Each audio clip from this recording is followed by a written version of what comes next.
by the power of Grayskull.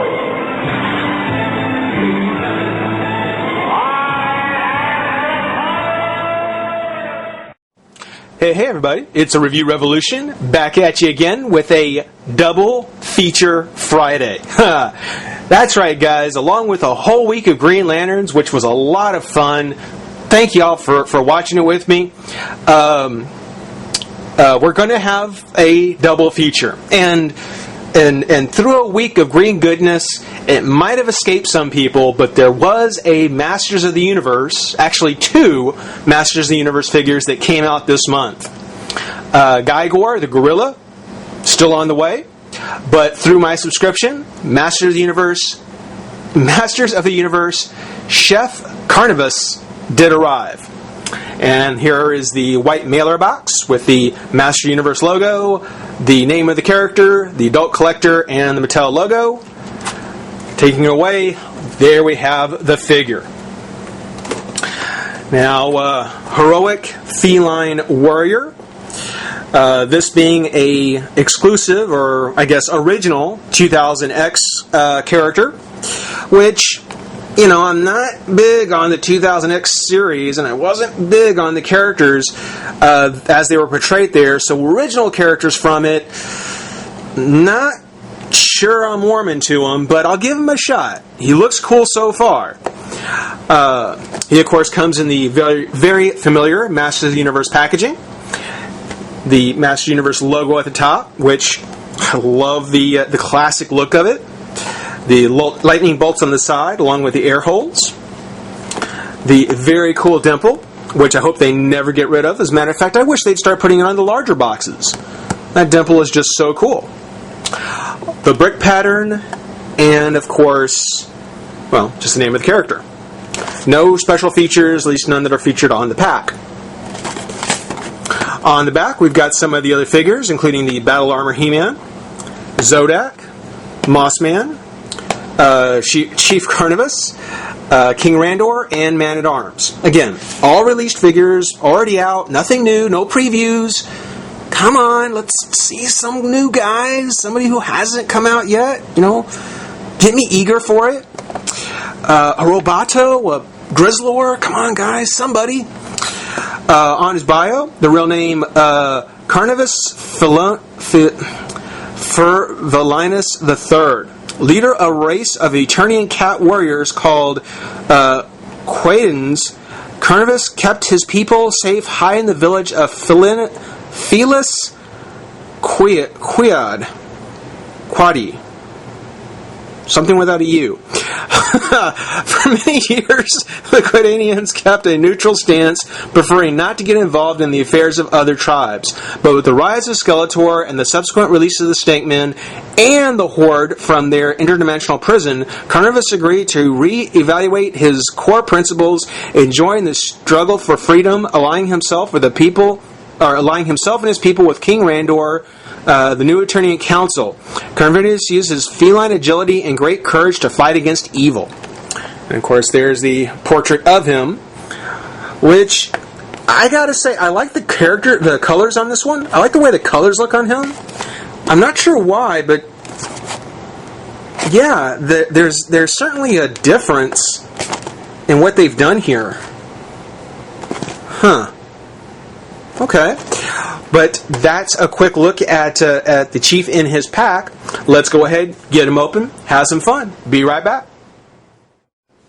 Alright everybody, we're back. Thanks for sticking around. We've got Chief Carnivus out of his pack. And I'll probably say his name 10 or 12 different times before we're done. Carnivorous, whatever. The figure, the character looks nice. Looks really good. He's very, very good on display. Looks really impressive. The only thing that I probably would have liked a little bit more is if they had given him that orange mane, like it showed on the bio card. It's one of the things where this darker brown, I mean, it's very lion-like. It's very much like you'd expect from a lion character. But somehow I think the orange would have been given a little more personality. You know, certainly made him a little more a little more Masters of the Universe, a little less mundane, a little more interesting. But it's still actually very nice. I mean, the sculpt on the face is really good. I love the colors. His eyes look really nice. He's got these pointed ears, which, that's not very lion-like. You should have bigger ears. But, this is, all in line with the character that he was. The body, you see, if his head hair had been the same, the hair on his head had been the same as the fur on the rest of his body, I think that would have been pretty cool. I would have liked it. I'm guessing they didn't want him to look as bland, as flat across the body, so they did give him the darker hair, but I don't know. I think the orange would have been nicer. Now, he does seem to be utilizing at least parts of, or what I imagine, or what I haven't checked, of the Beastman mold, at least parts of him. One thing I've got to say, he feels really cheap. I mean, the hands, the plastic on the hands, there's no Master Universe figure that I have so far that I can do this to the hands. There's such a very soft plastic on the hands. And even the arms, the legs, the entire piece feels like it's made of a cheaper plastic. So he looks good as far as, if you just have him on display, he looks good, but when you handle him, I don't know, it's a completely different feel from any other Mattel figure, especially any other Masters of the Universe figure that I have. So I'm not sure how I feel about that. He feels rather cheap. Same thing on the feet. It's something where it just feels very, very cheap, very soft. So I have some worries. I have some worries about that. The colors are good. I love the purple that they have on here, especially against the gold. It looks really, really nice. Ooh, see the belt? There we go. Looks really nice. He's got his loincloth there. The cape, as usual, is made of a soft piece of plastic, but even the cape feels like it's made of something different. It's not the same. It's not the same as any other Mattel plastic that's been used so far. So this is kind of different. It's not attached to the armor, so like Keldor and She-Ra, he does have a cape that can be removed. Side to side, it's got the jewel clasp.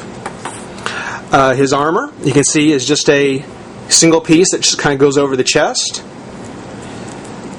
Just has kind of a plastic piece there to hold the shoulder pads on, which are actually really nice. The basic body, and this may be the reason why it feels cheaper, is that his body it looks like he's much smaller than a Master of the Universe figure. And that most of his bulk happens to come from the armor.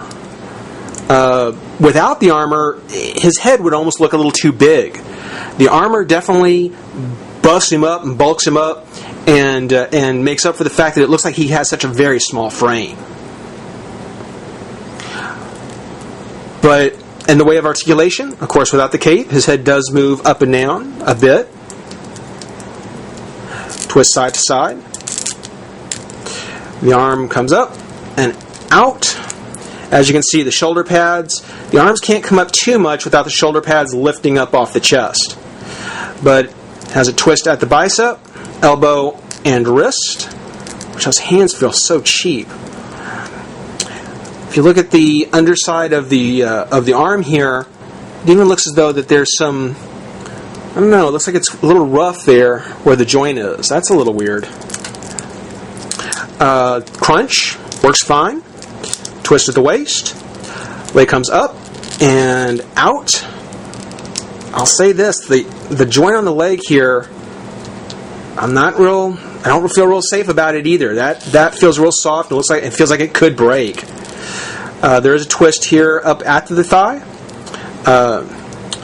Knee, boot, and foot, along with a little bit of a hinge.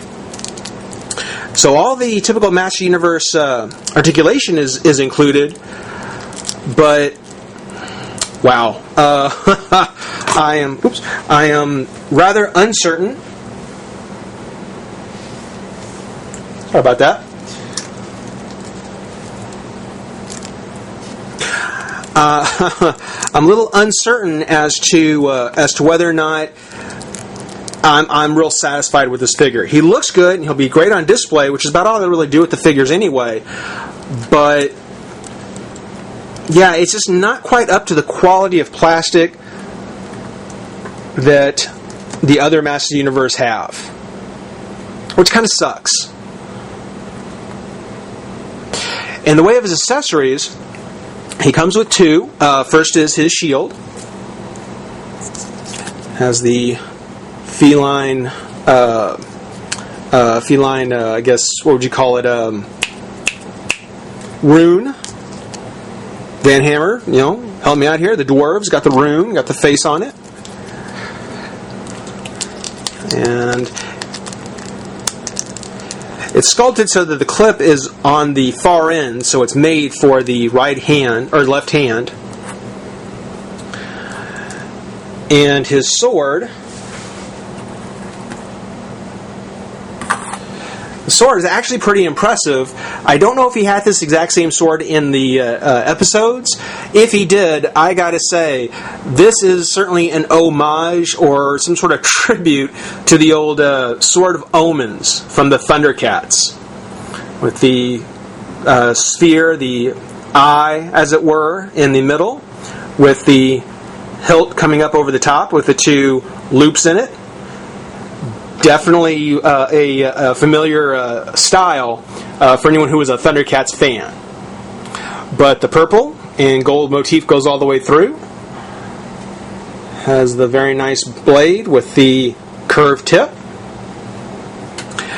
And surprisingly enough, unlike Count Marzo, who did actually have a place for his sword to fit into the side, which would have been really, really nice on this one, doesn't have it. He's going to have to actually hold his weapon. And I keep dropping accessories. Forgive me.